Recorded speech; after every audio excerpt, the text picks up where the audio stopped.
Amém. Você pode abrir comigo o texto aí, Atos, capítulo 2.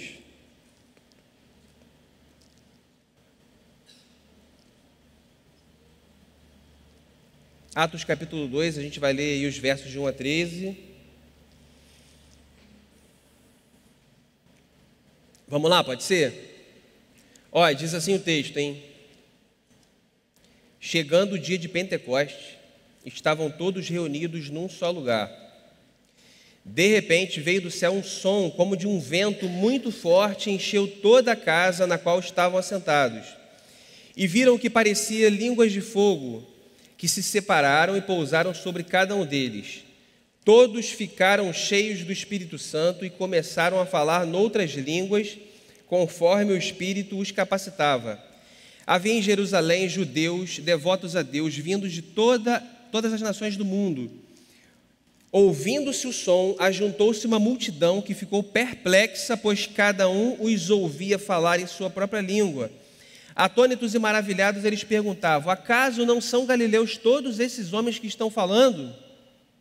Então, como ouvimos, cada um de nós, em nossa própria língua materna? Partos, medos, elamitas, habitantes da Mesopotâmia, Judéia, Capadócia, Ponto e da província da Ásia, Frígia, Panfilha, Egito, das partes da Líbia próximas a Cirene, visitantes vindos de Roma, tanto judeus como convertidos ao judaísmo, cretenses e árabes. Nós os ouvimos declarar as maravilhas de Deus em nossa própria língua. Atônitos e perplexos, todos perguntavam uns aos outros: o que significa isso? O que significa isso? Alguns outros, todavia, zombavam e diziam: eles beberam vinho demais. Até aí. Bom, esse texto é um texto clássico, né? E Clóvis costuma dizer isso com bastante frequência. Eu vou dizer isso essa vez. De maneira nenhuma eu estou à altura de expor um texto como esse, né?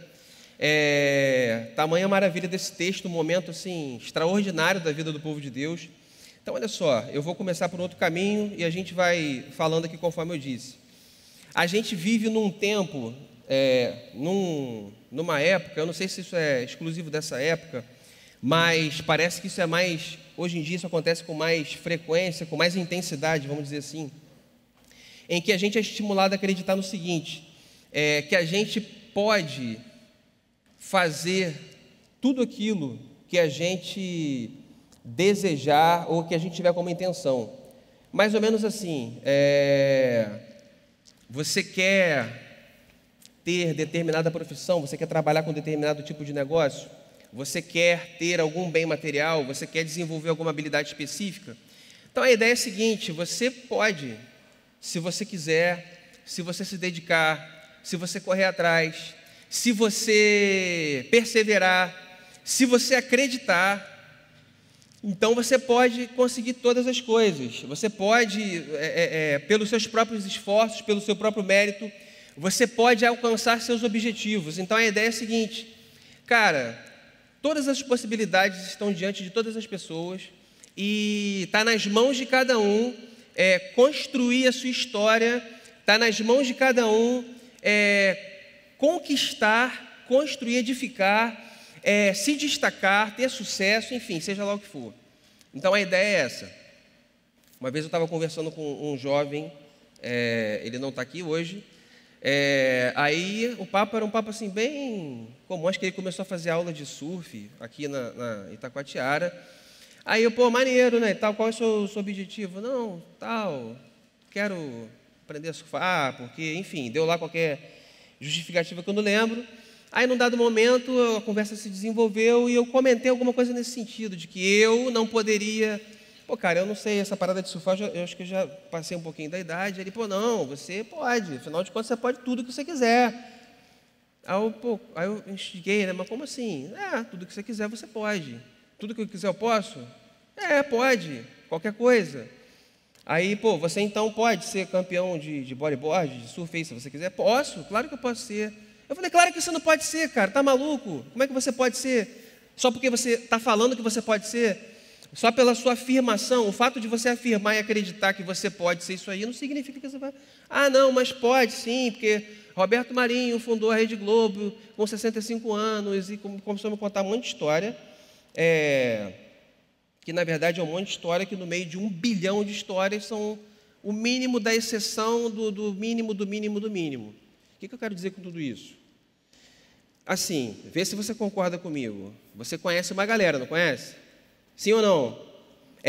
Vocês estão no momento da vida de vocês que vocês vão tomar decisões profissionais, decisões no meio acadêmico, decisões quanto ao que vocês querem ter, onde vocês querem morar, o intercâmbio que vocês querem fazer. É um momento da vida de vocês e deve ter uma família por trás incentivando, um monte de amigos incentivando, e deve ter um monte de livro incentivando, um monte de gente na televisão incentivando, cada um com suas próprias motivações. Então, a sua família, evidentemente, que é o melhor para você, vai te incentivar, vai te instruir, vai bancar os teus estudos, se você tiver essa oportunidade.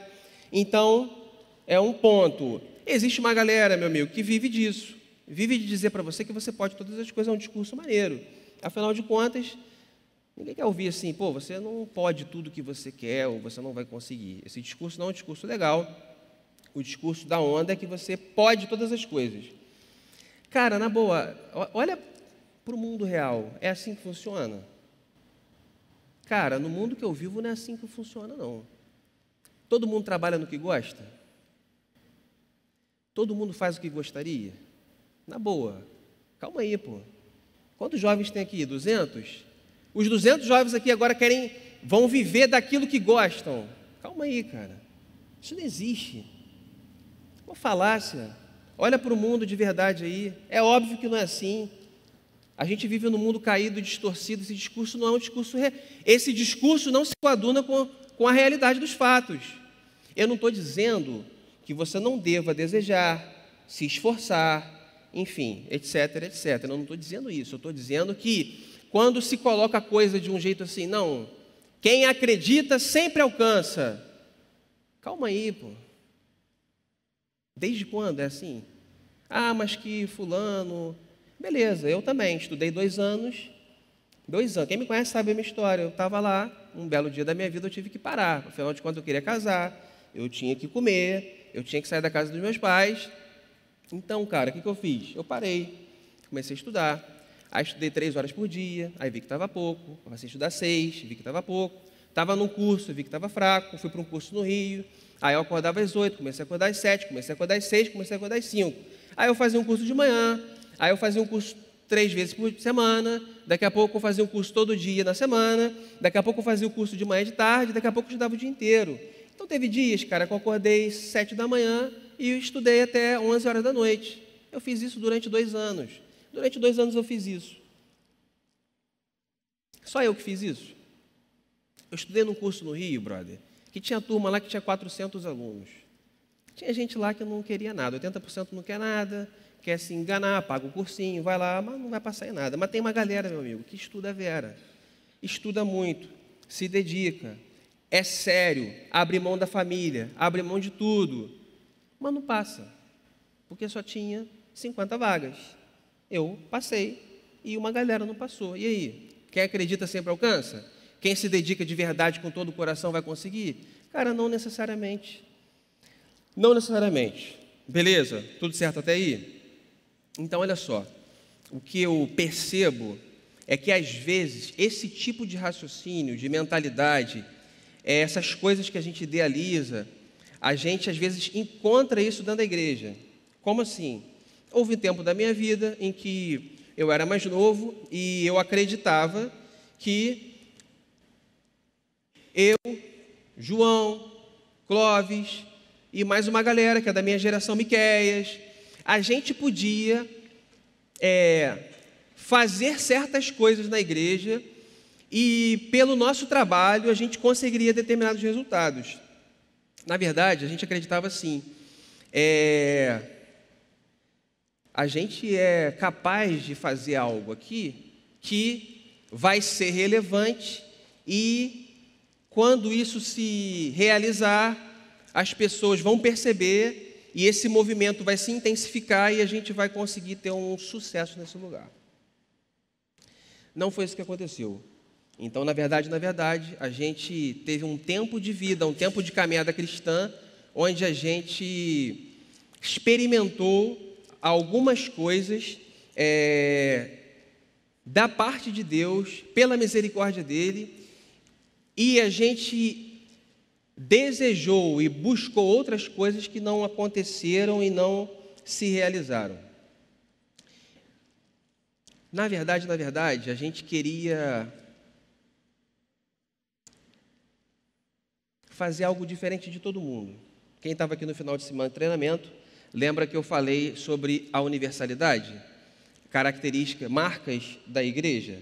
Então, a igreja é uma igreja una, é uma igreja apostólica, é uma igreja santa e é uma igreja universal, beleza? Então, o que significa a igreja ser igreja universal? O que significa uma igreja ser...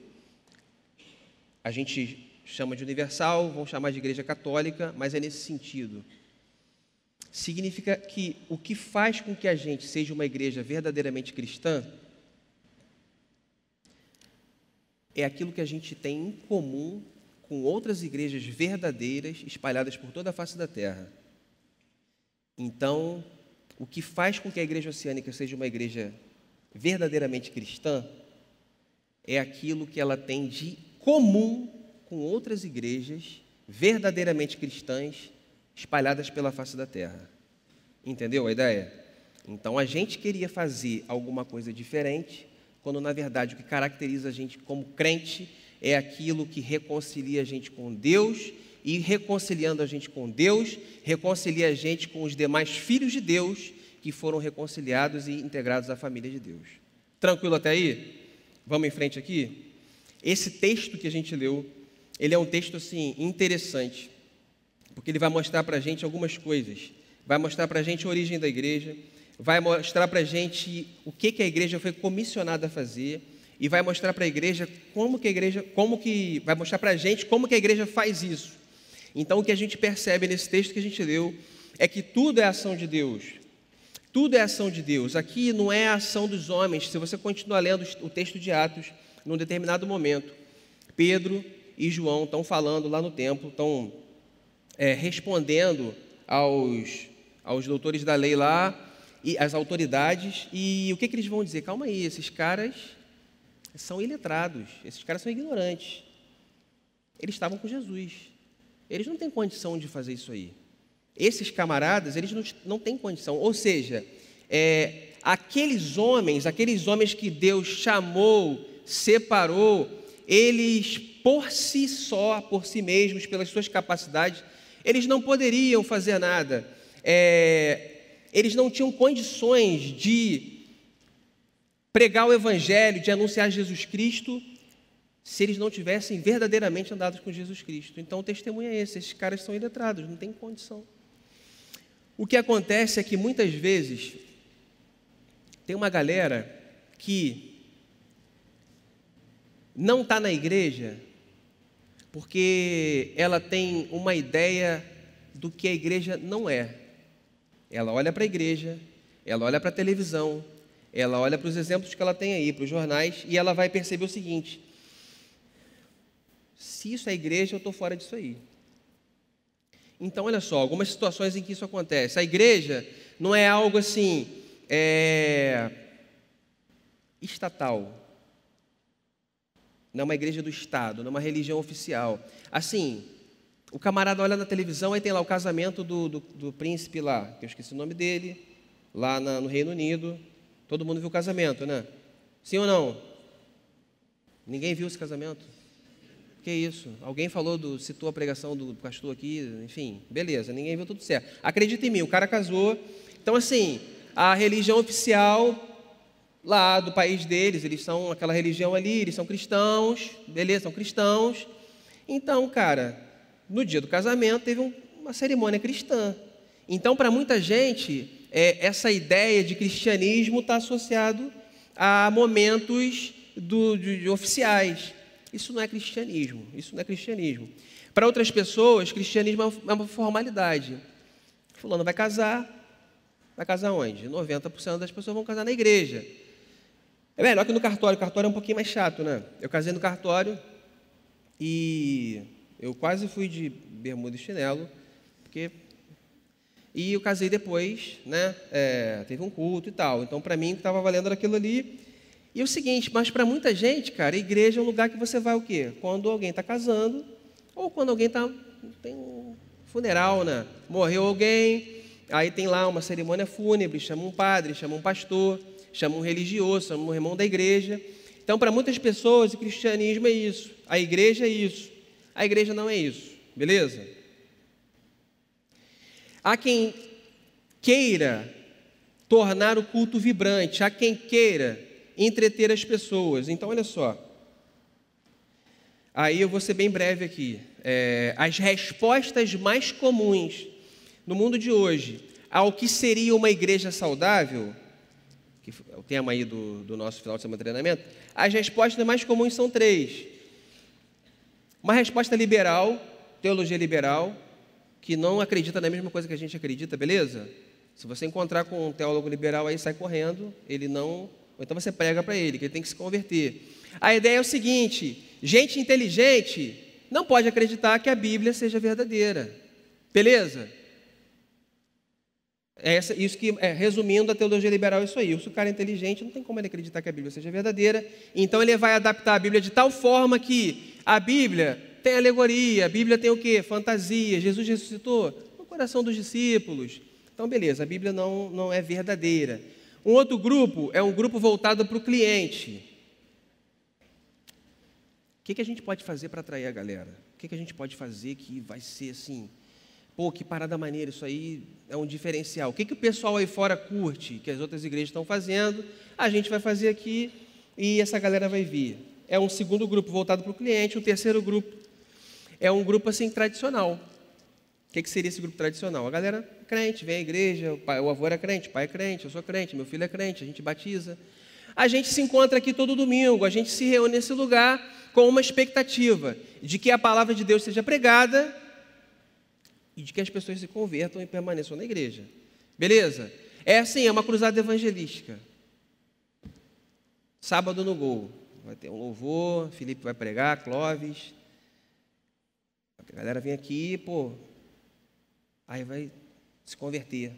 Então, para uma galera funciona assim. Ó, eu não estou me referindo a nenhum ministério do Gol, a nenhum ministério do Open, nem da igreja. Beleza? Que isso fique bastante claro para a gente aqui. Eu estou falando de maneira geral. Beleza? Então, olha só, essas respostas, elas têm em comum o fato de que elas querem ver um resultado imediato. A expectativa que elas têm é o seguinte, ó, a gente faz isso e acontece aquilo ali. Então, elas estão preocupadas em ter um sucesso, suas preocupações às vezes são legítimas, pô, tem uma galera saindo, tem uma galera que não está vindo, tudo bem, mas a motivação comum, ela está equivocada. Por quê? A gente não tem que ter uma igreja preocupada em ter sucesso. A nossa preocupação tem que ser uma igreja reconhecida pela fidelidade às Escrituras. Amém? Amém? Uma igreja fiel às Escrituras é uma igreja saudável. E uma igreja saudável cresce naturalmente. Uma igreja saudável cresce naturalmente. Essa igreja aqui perseverava na doutrina dos apóstolos, oravam juntos, repartiam o pão, eles tinham tudo em comum. E o que diz o final do capítulo? Vocês conhecem o texto é conhecido. Deus, a cada dia, ia acrescentando. Entendeu a ideia? Então, a nossa preocupação tem que ser com a fidelidade às Escrituras, antes de tudo. Vamos em frente aqui. Quando a gente tem a ideia de tentar tornar o Evangelho mais palatável, quando a gente quer mudar a cara do culto, eu não estou fazendo uma crítica específica a isso, estou fazendo as motivações por trás disso. Na verdade, quando a gente organiza as coisas, a gente não muda nada. A gente não muda nada. O cristianismo verdadeiro é sempre uma atividade de Deus. O cristianismo verdadeiro nunca é uma atividade humana. O cristianismo verdadeiro é sempre uma atividade de Deus. É um Deus que se movimenta na direção da gente, que se revela para a gente, que faz a obra e atua na gente. Qualquer coisa que seja controlada por nós, nesse sentido aqui, não é cristianismo. Cristianismo não é algo que a gente possa controlar. Cristianismo é algo que acontece conosco. É algo que acontece em nossas vidas. É algo que acontece em nossos corações. Então não é algo que está dentro do nosso domínio. Quando a gente está num determinado lugar, se reunindo de determinada forma, e Deus muda a direção do que a gente está fazendo, é porque Ele é o Senhor, Ele tem todo o poder, Ele que controla todas as coisas. Quando a gente vai para um acampamento de jovens e a gente pensa, imagina uma expectativa de um determinado desfecho para uma reunião, e Deus vem e muda aquele contexto, e a gente está junto, e o que era culto vira reunião de oração, e vira testemunho, e vira uma bênção, é porque Deus é o Senhor. É porque Ele tem o controle de todas as coisas nas mãos dEle. É porque Ele se revela da maneira que Ele quer. O que mais que é negativo nesse sentido, quando as pessoas oram de fora para dentro da igreja? Só para a gente retomar o que a gente estava falando.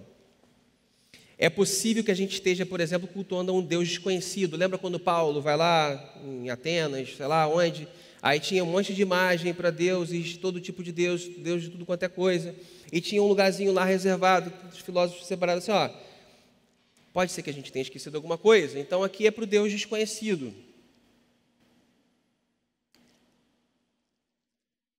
A ideia é como se fosse assim, Deus é uma força, é uma energia, é o fundamento do ser. Deus é o fundamento do ser. Então, olha só, Deus, você vai encontrar Deus como? Você vai sair daqui, você vai encontrar numa amizade bonita ali fora, você vai encontrar Deus na natureza, você vai encontrar Deus numa boa ação, você vai encontrar Deus no amor entre as pessoas.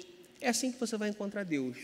Uma abstração, uma força, um absoluto, algo que você não se relaciona. Isso para quem não acredita em Deus, evidentemente. Beleza? Então, olha só, é uma outra forma de você olhar. Deus não é uma benevolência geral. Deus não é algo assim, abstrato.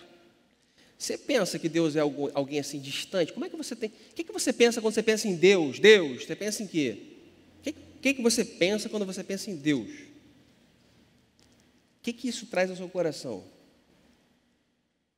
Vamos falar de algumas coisas positivas em relação à igreja quando alguém está de fora. E olha, a gente está lendo um texto, esse texto fala da igreja primitiva, a igreja começando, a igreja lá no comecinho, né? Beleza? Vamos falar de algumas coisas positivas nesse sentido. Olha só. Começando com Deus, e tem muita gente que não acredita em Deus, beleza? Então, conforme eu falei, nosso Deus não é uma abstração. Nosso Deus é um Deus a quem a gente pode orar, a quem a gente pode recorrer, com quem a gente pode conversar, sim ou não? O texto diz pra gente que essa galera aqui estava reunida e eles estavam orando. Em 1903 ou 4, alguma coisa assim, País de Gales, um grupo de jovens estavam reunidos, né?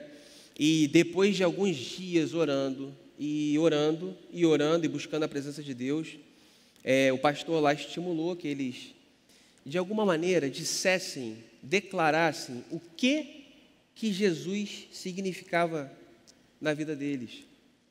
Então, uma reunião com poucos jovens, uma menina de 17 anos se levanta, 16, 17 anos, e faz uma declaração. Estavam orando, estavam reunidos, e ela declara assim: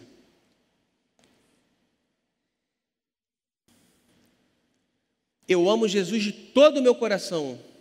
Eu amo Jesus de todo o meu coração. Eu amo Jesus de todo o meu coração. Foi tudo que ela conseguiu dizer.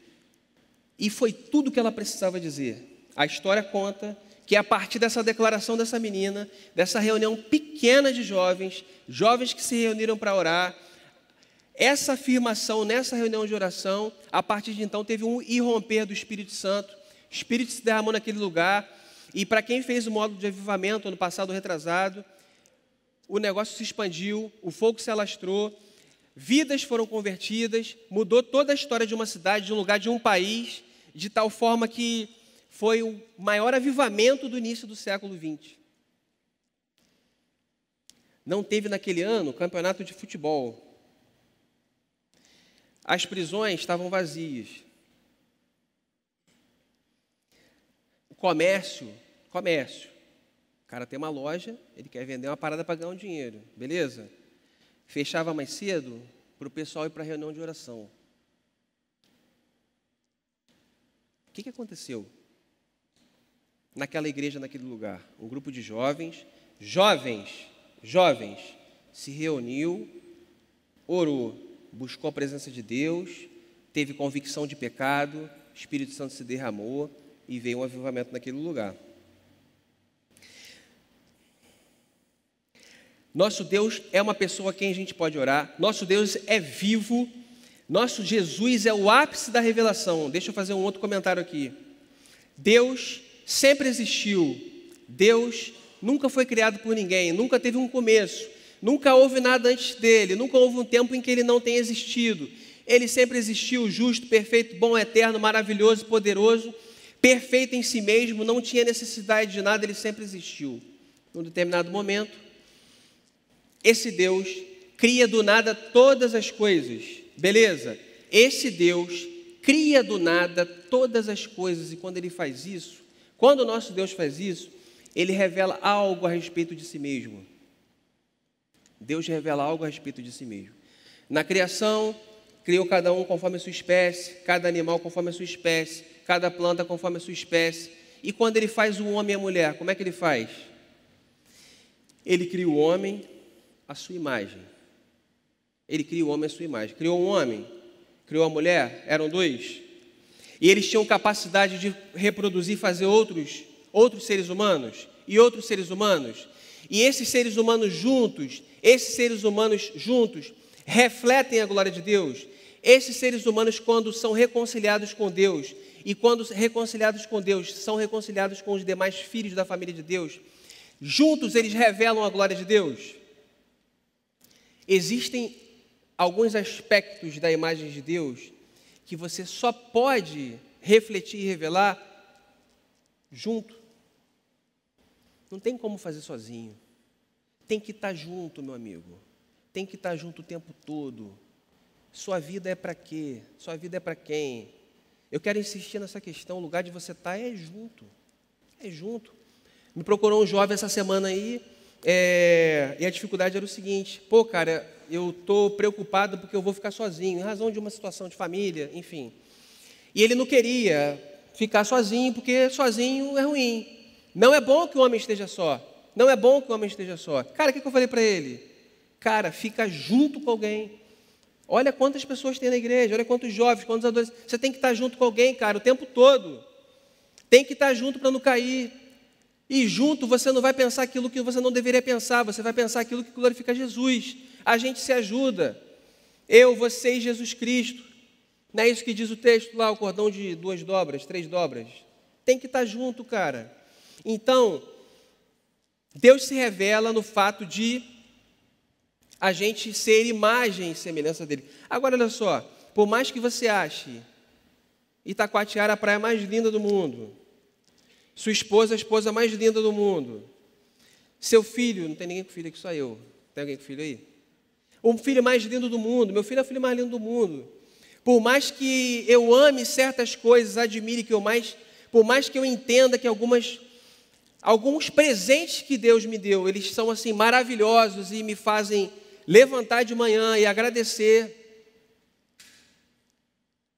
Nada se compara a Jesus Cristo.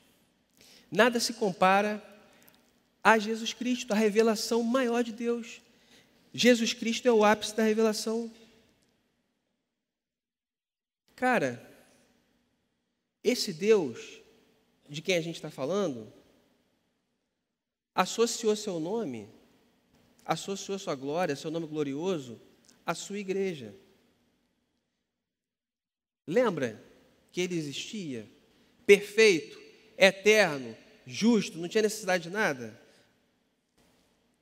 Mas na plenitude dos tempos, ele enviou seu Filho. Ele associou seu nome glorioso à igreja. Ele associou seu nome glorioso à geração oceânica. O que a gente faz aqui diz respeito a Deus. Você tem que ter todo temor e tremor com um tipo de reverência, com um tipo de consideração com aquilo que você está fazendo com sua vida em relação a esse lugar aqui.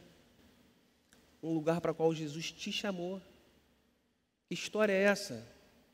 De a gente viver a nossa vida e fazer o que a gente quer, e a gente agora está com um pensamento diferente, ou a gente está com uma ideia diferente, ou tive um encontro com alguma situação. Meu amigo, para com isso. A gente é o que é em Jesus Cristo. E fora de Jesus, a gente não é nada. E mais, o que Jesus diz para Saulo no caminho de Damasco? O que Jesus diz para Saulo no caminho de Damasco? Saulo, Saulo, Saulo, por que você me persegue? Saulo estava perseguindo Jesus, pessoa física? Quem que Saulo estava perseguindo? A igreja. Saulo estava perseguindo a igreja. E olha o que Jesus diz. Você está perseguindo a igreja? Você está me perseguindo. Jesus, ele associa o seu nome, a sua pessoa, à sua igreja. Cara, Jesus associou a sua vida, o seu nome, a sua história, o que ele fez por cada um de nós aqui. Não dá para a gente entrar aqui de uma maneira leviana. Não dá para a gente entrar aqui, é mais um gol, e o que eu vou fazer depois do gol? Calma aí, cara. A gente está diante de um Deus que é santo, santo, santo. E aqui não é o evangelho do terror, ou vamos assustar todo mundo, é isso não, cara. É o que ele fez por você. Você responde favoravelmente ao amor que ele demonstrou. Esse lugar aqui não é o tipo de lugar onde a gente vem arrastado para fazer coisas chatas e das quais a gente está cansado de fazer. Esse lugar aqui é um lugar que a gente tem que vir com toda alegria. A gente vai para um Go Camp com toda alegria. A gente vem para a reunião de oração com toda alegria. A gente está aqui sábado após sábado, sabe por quê? Porque Jesus mudou a nossa história. Cristianismo não tem a ver com um tipo de gente, de comportamento que vem a esse lugar, e segunda-feira pega Jesus e bota na gaveta, e bota em cima da mesa. Não tem a ver com isso.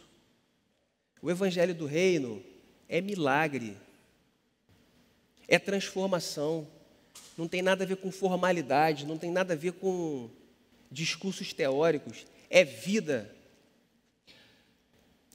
A mensagem cristã é a proclamação de que este mundo pertence a Deus e ao que Ele fez. A gente lê o texto, o que está acontecendo? Esses caras estão falando em outras línguas. Foi isso que impressionou? Foi isso que chamou a atenção? Foi isso que fez com que eles ficassem atônitos e perplexos? Sim ou não? Não! Foram as maravilhas de Deus que foram declaradas. O que fez com que aquele pessoal ficasse maravilhado é o que Deus tinha feito e que estava sendo declarado. Era um discurso apologético? Era um discurso ideológico? Era um discurso de projeto pessoal? Era um discurso de como é a sua vida maravilhosa, o concurso que você passou, o emprego que você conquistou? As maravilhas de Deus estavam sendo declaradas. E é isso que encanta. O que encanta é quando a obra de Jesus, aquilo que Ele fez, é declarado. Isso é que vai trazer encantamento. Além de Deus ter feito tudo isso pela sua igreja, Deus é o dono da igreja. Deus controla a igreja.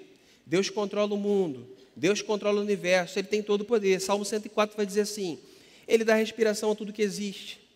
Ele dá vida a tudo que existe. Deus criou todas as coisas e é Deus quem derrama todos os dons. O texto vai dizer que o Espírito Santo derramou dons e cada um falava segundo o Espírito capacitava, certo? Olha o que Tiago vai dizer: toda boa dádiva e dom perfeito vem do alto do Pai das luzes. É Deus que derrama um dom, uma capacitação, uma habilitação. É Deus que te ilumina, que te dá uma ideia, é que te dá uma direção. Nunca teve a ver com o fato de você ser bom, inteligente, hábil, capaz, de você ter estudado. Não tem nada a ver com isso. Enquanto você pensar assim, vai ser a mesma coisa de sempre. Deus é aquele que sempre vem na nossa direção. Nosso mundo está em desordem. Desde quando? Desde quando? Desde a rebelião de Adão e Eva, lá no paraíso. O que Deus faz? Foi Adão que procurou Deus? Deus que vai ao encontro de Adão? O homem sempre virando as costas para Deus. Vem o dilúvio. O homem vira as costas para Deus, vem a Torre de Babel. A gente vai chegar aos céus, a gente vai junto aqui, a gente tem um projeto, a gente vai edificar uma torre e a gente vai chegar ao céu. Não vai chegar aos céus. E vem o povo de Sodoma, e cada um vivendo conforme queria, desejava, gostava. Inclusive, Jesus Cristo, lá em Lucas 17, faz uma alusão a esse texto, e faz alusão ao texto de Sodoma e Gomorra, e faz alusão ao texto de Noé também. Indicando para a gente que o que há de errado nesses textos. Todo mundo vira as costas para Deus? Todo mundo vira as costas para Deus? Não. Então tem uma galera que vira as costas para Deus. E é assim até hoje, toda vez que a palavra é pregada, toda vez que o evangelho é anunciado. Mas olha só, vamos ver gente aqui que ouviu Deus. Abraão ouviu Deus? Pô, estava no Go Camp, né? Estava no Go Camp todo mundo aí. Quem não foi? Todo mundo foi ao Go Camp. Não vou nem perguntar isso aí. A maioria foi ao Go Camp, cara. Cara, a pregação de pastor Henrique. Eu tenho filho, cara. O que Abraão fez? Cara, vocês vão ter um filho um dia, se Deus quiser, assim. Não existe, cara. O que Abraão fez é algo assim que... É por isso que ele é o pai da fé, cara. Não tem como você fazer um negócio daquele. Pegar seu filho, seu único filho. Não tem essa fé. Só que o texto diz que Abraão era pagão, ele estava lá em Ur dos Caldeus. É Deus que vai ao encontro do homem, meu querido. É Deus que foi ao seu encontro. Onde você estava? Onde você estava que Jesus foi te buscar e Jesus te trouxe aqui, Jesus tem te trazido aqui? Só que quando Abraão ouve a voz de Deus, ele crê e ele responde favoravelmente e ele passa a seguir e vai, segue a Deus e ouve a Deus. E Deus vai cumprindo o seu propósito na vida dele. Tudo é de Deus. Não é a gente se arrastando para a igreja, conforme eu falei. Olha só, Jacó fugiu. Jacó fugiu de Deus, fugiu do irmão dele. O que Deus faz? Vai lá em Peniel, encontra ele. Quem mais fugiu? Moisés fugiu. Matou um egípcio, teve que correr, foi para o deserto. Deus vai ao encontro de Moisés. Deus viu a aflição do povo. Deus se importou. Deus, ele se compadece de nossas fraquezas. Depois de um tempo, depois que o povo de Israel já estava lá no cativeiro, já tinha voltado do cativeiro, ficou um tempo sem profecia, um monte de tempo sem profecia, não tinha profecia. Deus vem, quebra esse silêncio, fala com João Batista, levanta João Batista, prepara o caminho daquele que viria. Deus está sempre agindo em nosso favor, Deus está sempre enviando a sua palavra. E qual o clímax dessa revelação mais uma vez? Paulo aos Gálatas, na plenitude dos tempos, Deus enviou o seu Filho.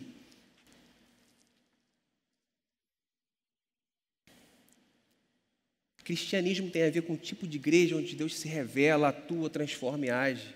Não tem a ver com formalidade, não tem a ver com religiosidade. Aqui em Atos 2, o povo estava reunido, orando.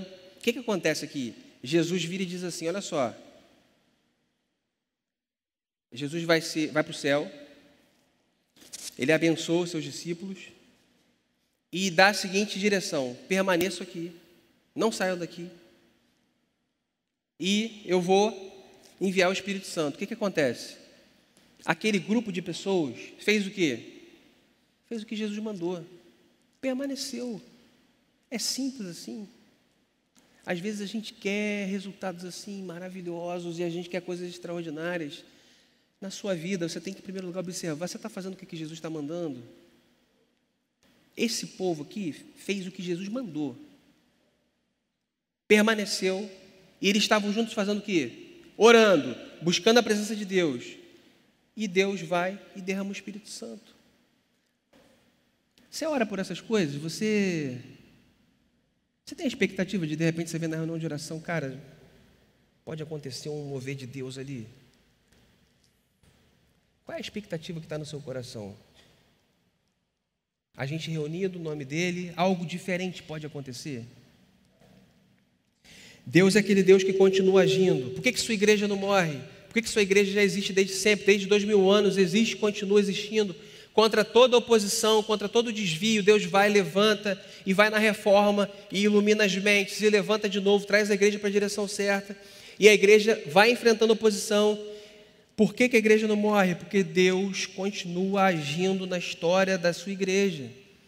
Deus continua sustentando a gente. Você recebeu Jesus como Senhor da sua vida? Cara, quem recebe Jesus como Salvador, persevera até o fim. Porque Jesus não é incompetente. Jesus não é o tipo de gente que vem, faz o serviço, o negócio está errado. Isso não existe.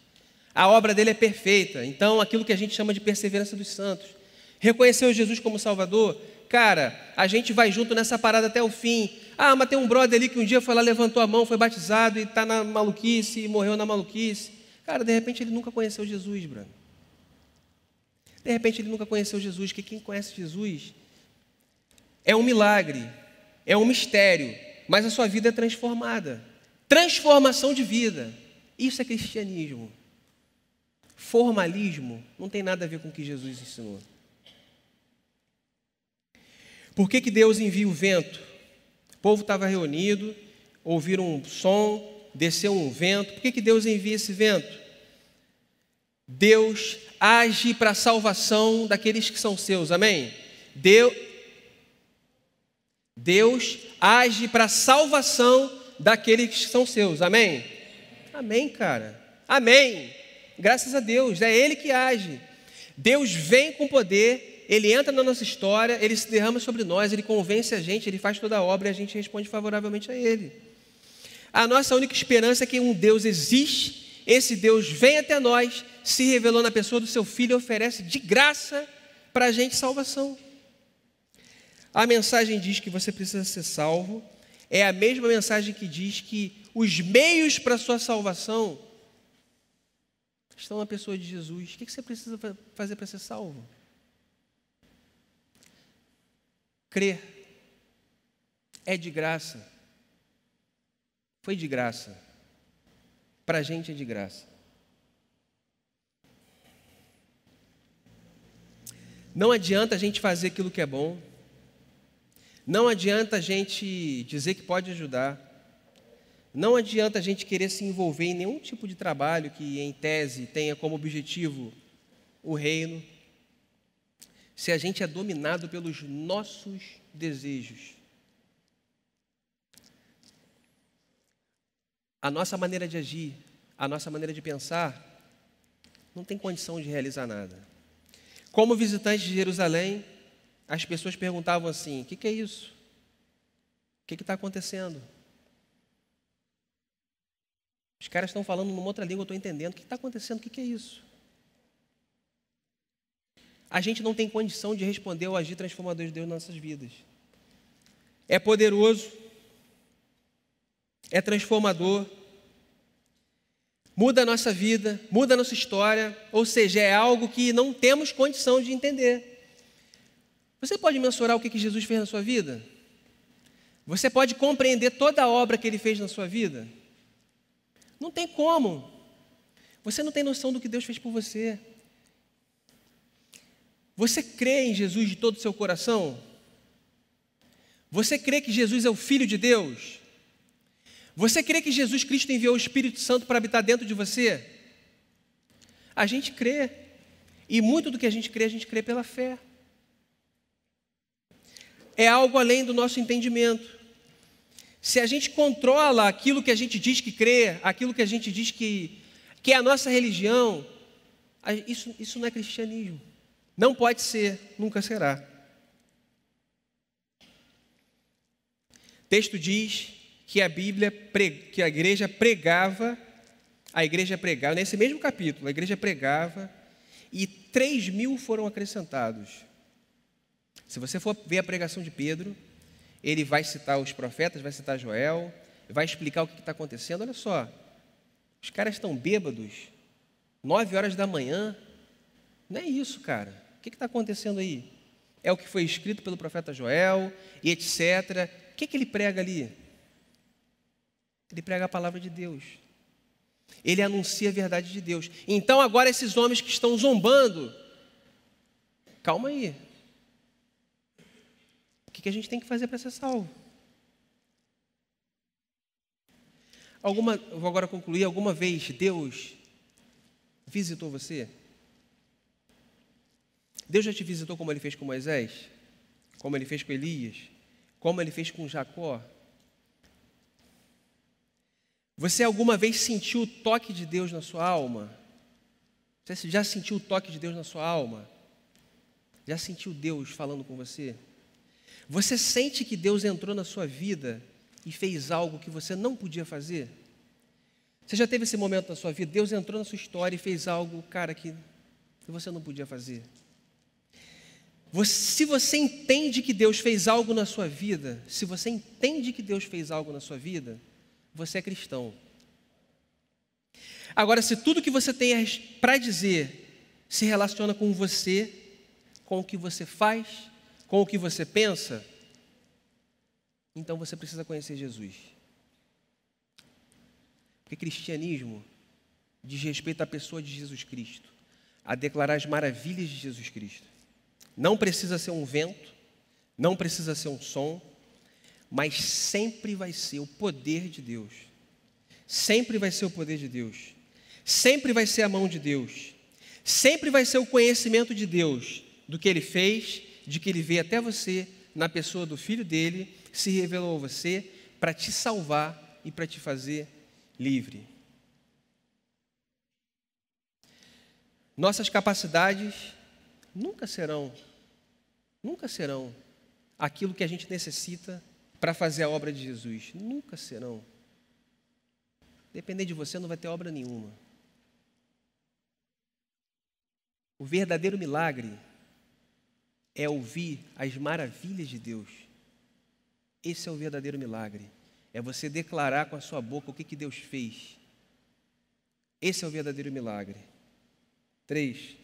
Pregação no poder do Espírito sempre cumpre o seu propósito. Sempre vai cumprir.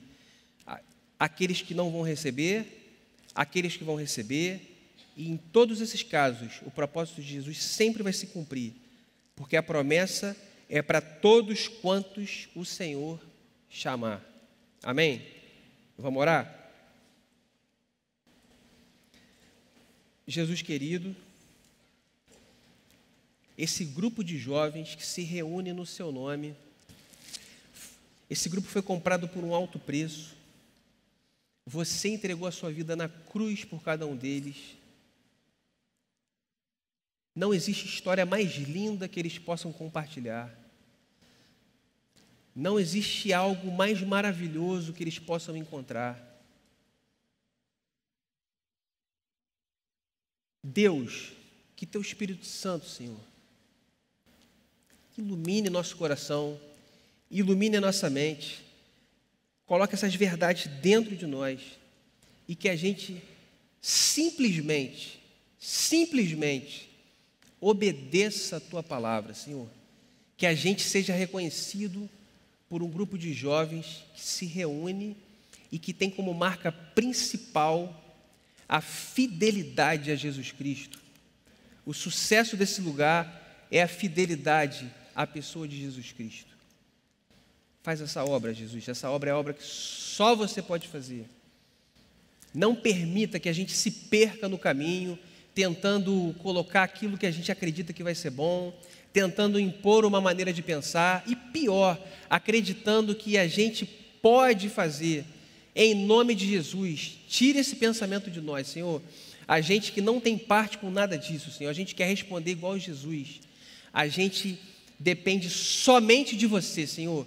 Se Satanás promete o mundo para a gente, se o mundo promete para a gente aquilo que a gente em tese poderia ter, a gente quer responder que Jesus é tudo para a gente, tudo que a gente tem, vier a se tornar, conquistar, vem das Tuas mãos, Senhor. É você que se derrama nesse lugar, é você que se derrama em nossas vidas, é você que se revela para a gente. Só você é digno, Senhor, de nossa adoração, só você é digno de nossa reverência, de nosso amor, de nossa entrega. A gente deseja fazer tão somente aquilo que você deseja que a gente faça. Opera esse milagre em nós. A gente crê na Tua promessa. E a gente crê na promessa do Teu Espírito Santo, Senhor, que pode se derramar entre nós, capacitando cada um para realizar a sua obra conforme a tua vontade, para a glória do teu nome. Em nome de Jesus. Amém.